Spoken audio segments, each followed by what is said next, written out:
त्या झाडाकडे जायचं.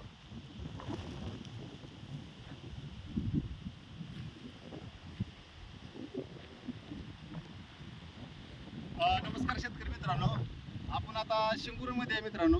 शिंगुर्णीचे सुपुत्र विलास करंडे साहेब यांच्या मित्रांनो आपण रानामध्ये आहे. तरी सरांनी काय केले, 14 फुटावर शेवगा लावलेला आहे. 14 फुटावर शेवगा लावल्याच्या नंतर आपण आता पावसाळ्यामध्ये सारखं तण येतंय, तण उमटतंय. मग सरांनी फन पाळी करून किंवा रोटर मारून का नाही असं वाटायला लागलं आपला वेस्ट खर्च होतोय.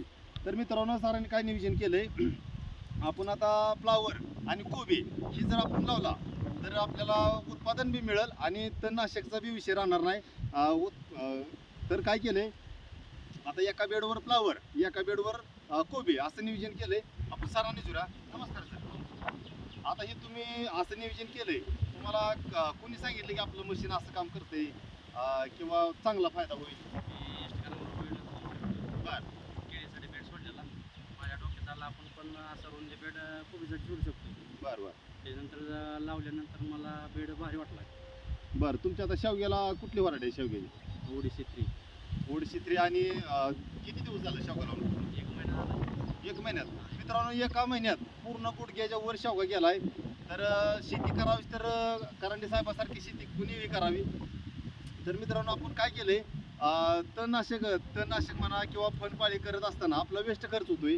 तर मित्रांनो, सरांनी दिपळीला आपला कसा फ्लावर कोबी मार्केटमध्ये येईल असं नियोजन केलंय. तुम्ही बघू शकताय बघा, असं उत्कृष्ट दर्जाचं बेड झाले ते.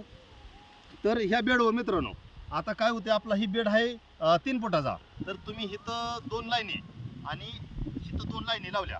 तर मित्रांनो, इथं ड्रिपचं पाईप आला, इथं ड्रिपचं पाईप आला, ही 4 लाईनी लागल्या. फ्लावरच्या 4 लाईनी, कोबीच्या 4 लाईनी, असं सारांनी नियोजन केलंय. तर प्रत्येक बेडमध्ये रासायनिक खतं टाकल्याच्या नंतर आपलं मशीन रोटर मारून बेड तयार करते. बेड तयार करत असताना का नाही आपल्या रानात ढकळं, करटं, खोडकं जी काय राहिली ती पूर्ण बारीक होऊन चांगला डिझाईनमध्ये बेड तयार करते. उद्या पावसाचं जरी पाणी साचून राहिलं किंवा ड्रिपचं पाणी साचून राहिलं तर आपल्या मुळीला कुजवा लागणार नाही. तर असं आपल्या उत्कृष्ट दर्जाचं आपलं काम आहे. तर तुम्ही बघू शकताय असं कसं काम केलंय. आता बघा इकडं तुम्हाला मी लाईव्ह दाखवतो मशीन आपलं कसं काम करते. मित्रांनो, पाठीमागं बघा तुम्ही.